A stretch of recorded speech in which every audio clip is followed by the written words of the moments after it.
सी वेणुगोपाल जी, तारिक कर्रा जी, रजनी पाटिल जी,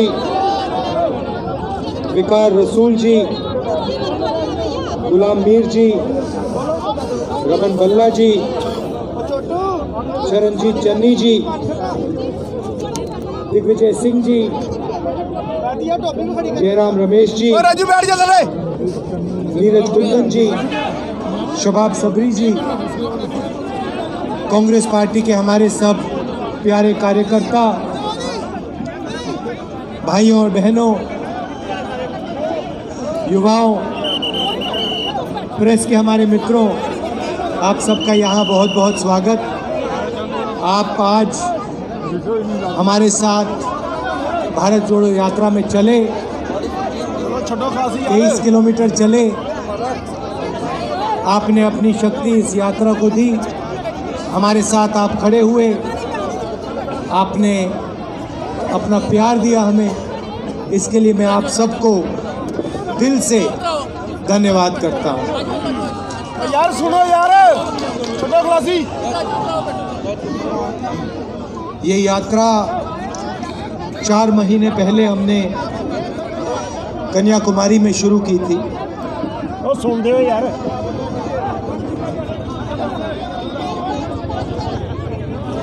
बहुत कुछ सीखने को मिला।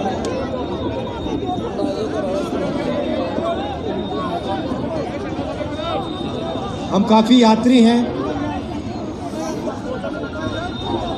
उनमें से शायद कोई भी ये ना कह पाए शुरुआत में कि हमें इतना हिंदुस्तान की जनता से सीखने को मिलेगा। हर प्रदेश ने कुछ ना कुछ नया सिखाया। किसानों ने,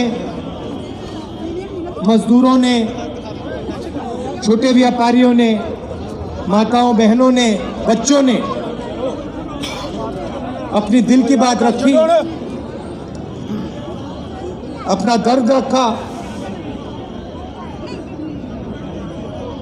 किसानों ने हमें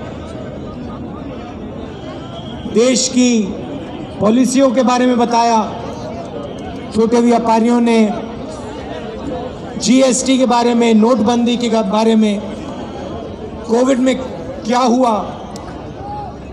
क्या होना चाहिए था, सब कुछ हमें बताया, समझाया। अलग अलग भाषाएं हैं, अलग विचार हैं, अलग हिस्ट्री है, अलग इतिहास है, मगर सब एक साथ मिलकर मोहब्बत के साथ इस देश में रहते हैं। जैसे मैंने कहा, नफरत के बाजार में हम मोहब्बत की दुकान खोलने निकले थे और देखने को मिला कि लाखों करोड़ों लोगों ने इस देश में मोहब्बत की दुकानें खोली हैं। हर प्रदेश में, सड़कों पे, बारिश में, गर्मी में, सर्दी में हमें ये देखने को मिला। देश के सामने कठिनाई जरूर है,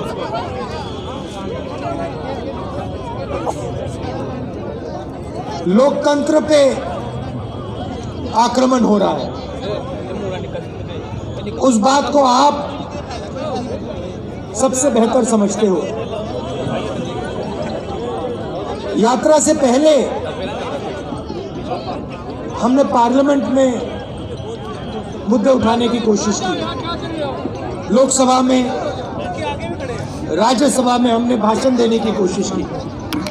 नोटबंदी पे, गलत जीएसटी पे, किसान बिल पे, तो चाइना हिंदुस्तान की जमीन ले गया है, 2000 स्क्वायर किलोमीटर ले गया है उस पे, मगर हमें लोकसभा में बोलना नहीं दिया।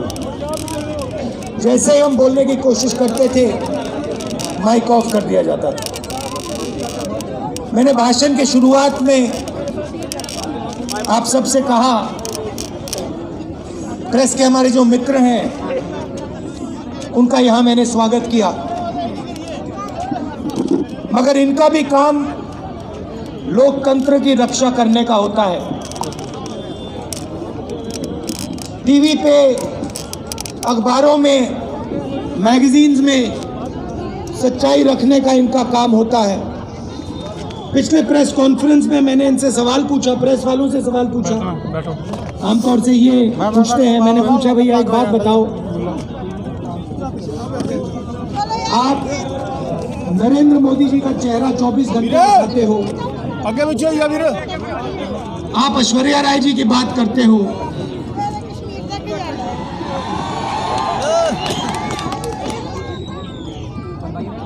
अक्षय कुमार की बात रखते हो, आप महंगाई की बात क्यों नहीं रखते हो? आप बेरोजगारी की बात क्यों नहीं रखते हो? जो जम्मू कश्मीर में गरीब लोगों से उनकी जमीन जो छीनी जा रही है, वो हमें मीडिया में क्यों नहीं दिखाई देता?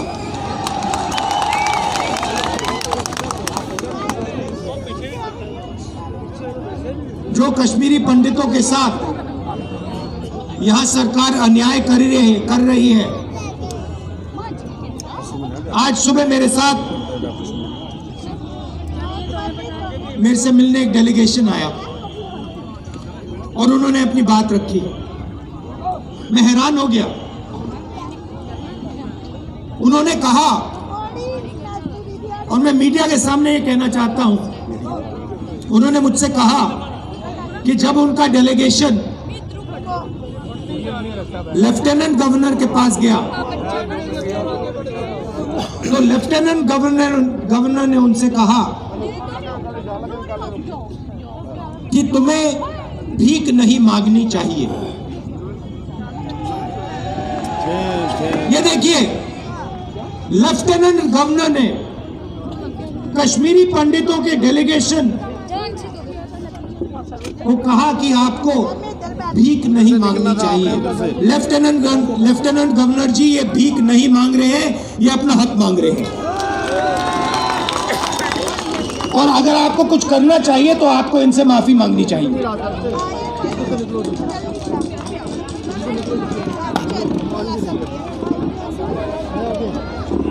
यहां पे जम्मू कश्मीर में मैं आया,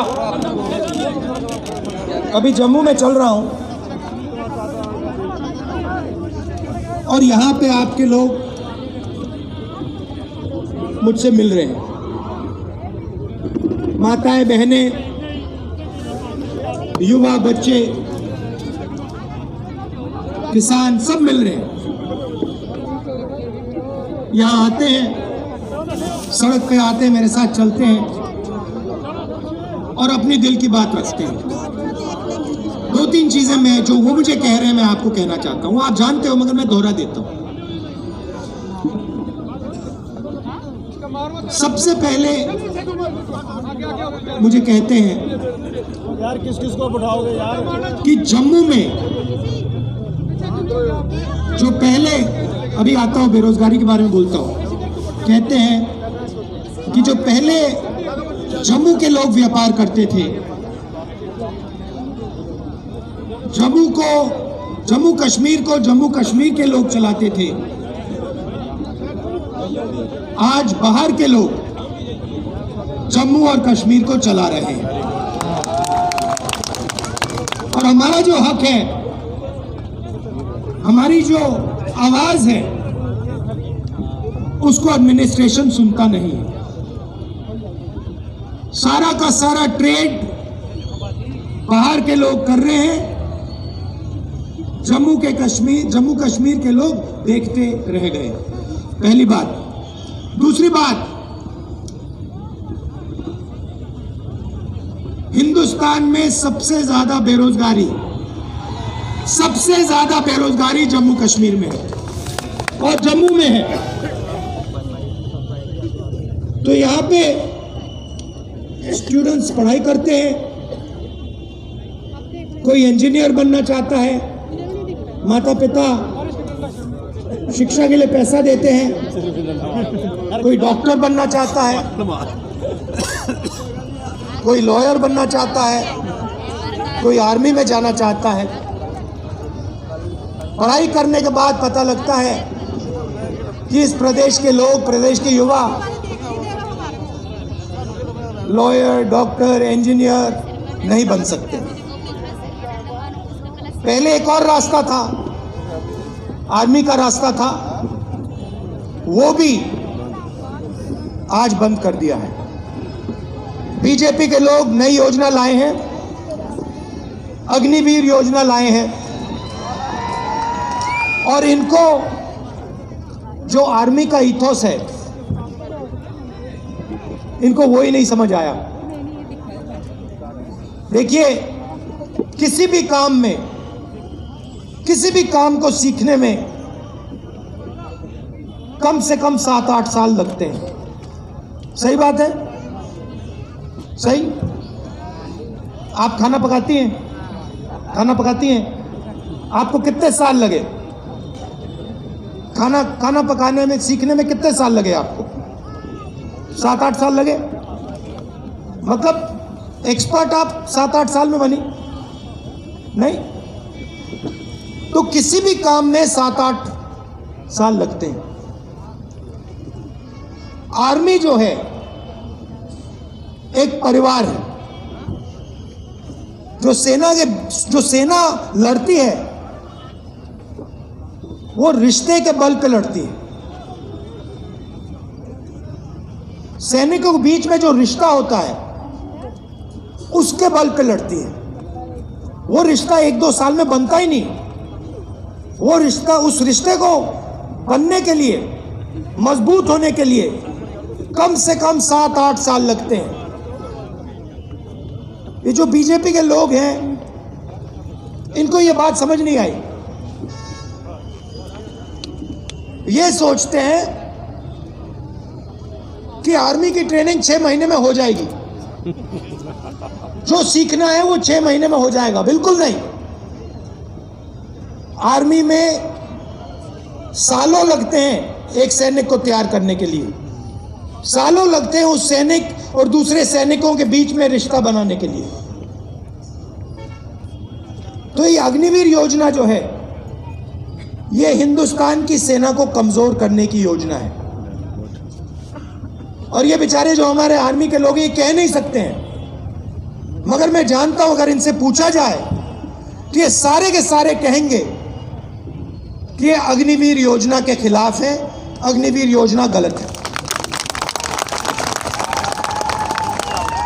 तो वो रास्ता जो था वो भी बंद कर दिया इन लोगों ने। पहले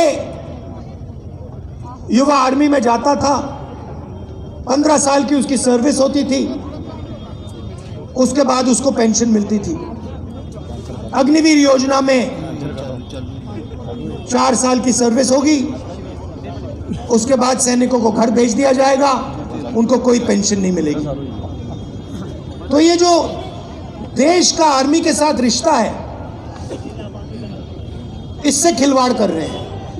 देश ने कहा था, देश हर सैनिक से कहता है कि हम आपसे 15 साल मांगते हैं, उसके बाद हम आपकी पूरी जिंदगी आपको पेंशन देंगे, आपकी इज्जत करेंगे, आपकी रिस्पेक्ट करेंगे, आपकी रक्षा करेंगे।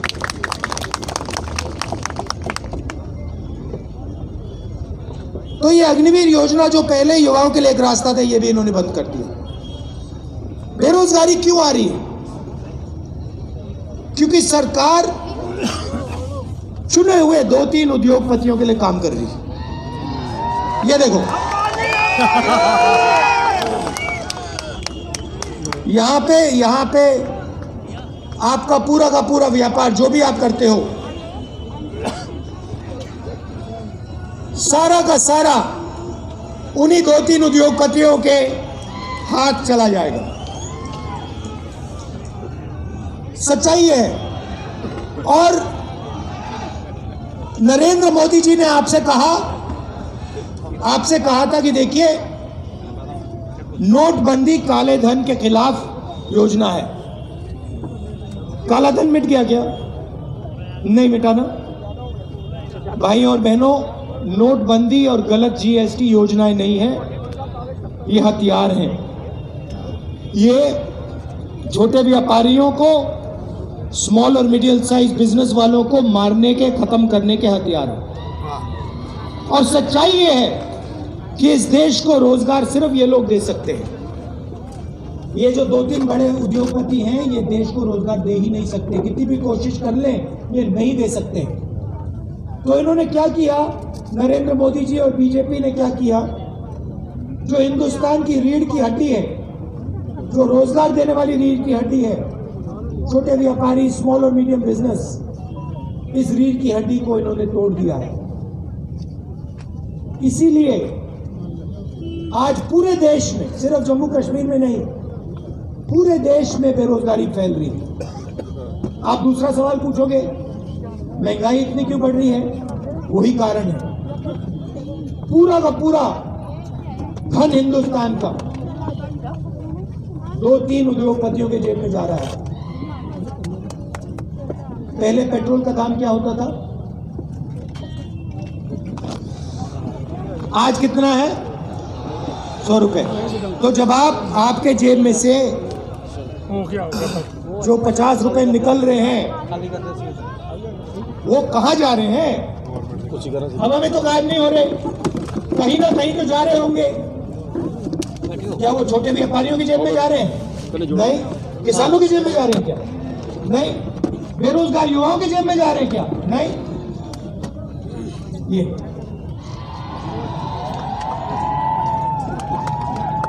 गैस सिलेंडर के दाम बढ़ रहे हैं, उसका पैसा कहां जा रहा है? वो भी 3-4 लोगों के पास। अभी यहाँ पे आपका सेब आते हैं, सेब बिकते हैं, फायदा किसको जाएगा देख लेना। तो पूरा का पूरा धन, देश का पूरा धन 3-4 लोगों के हाथ में जा रहा है, और बाकी हिंदुस्तान बेरोजगारी, महंगाई का सामना कर रहा है। इसलिए हमने ये यात्रा कन्याकुमारी से कश्मीर तक शुरू की, और इसमें आपने हमारी जबरदस्त मदद की है। आप ये मत सोचिए कि 3500 किलोमीटर चलना आसान है, ये आसान काम नहीं है। जब हमने शुरू किया था, हमने सोचा कि ये देखो काफी मुश्किल काम है, मगर चलने के बाद पता लगा ये तो आसान है, कोई मुश्किल नहीं है इसमें।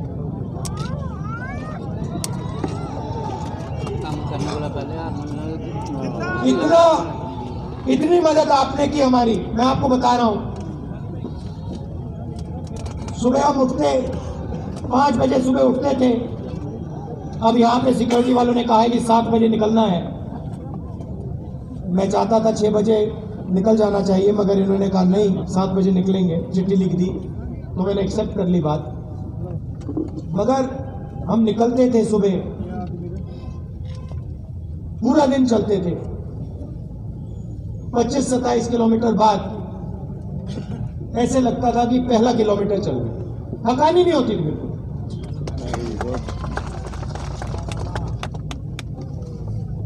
पूरा आपने पूरी मदद की, पूरी शक्ति डाली, प्यार दिया यात्रा को। किसी को चोट लगती थी, आप एकदम उठा लेते थे, मदद करते थे। काफी लोगों को चोट लगी, अस्पताल जाना पड़ा, आपने एकदम मदद की। हमारे यात्री चलते हैं, रेस्टोरेंट में, ढाबे में खाना खाने जाते हैं, उनसे कहते हैं कि भैया हम आपसे पैसा नहीं लेंगे, आप भारत जोड़ रहे हो, हमें आपका पैसा नहीं चाहिए। ये देखो, ये कह रहे आज नहीं लिया। पूरे देश में, तमिलनाडु से केरला, कर्नाटक, महाराष्ट्र, हर प्रदेश में जहां भी हम जा रहे हैं, हमारे यात्रियों से आप पूछिए,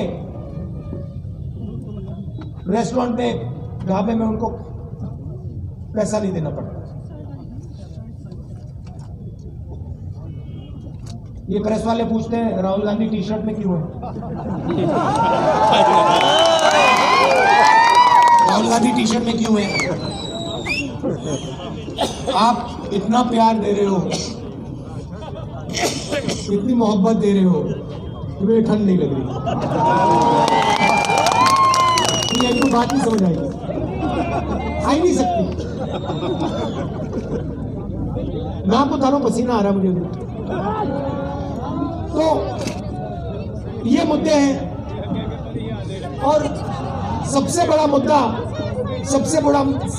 मुद्दा अंत में जो आपका स्टेटहुड का मुद्दा है,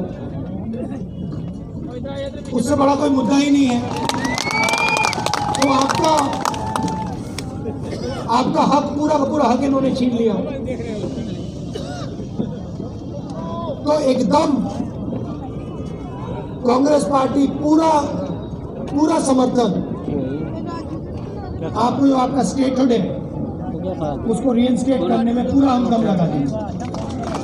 आपने इतना प्यार दिया, दिल से आपका मैं धन्यवाद करना चाहता हूं। और अभी हम आपके साथ और चलेंगे, आपसे मिलेंगे, इसके लिए बहुत बहुत धन्यवाद।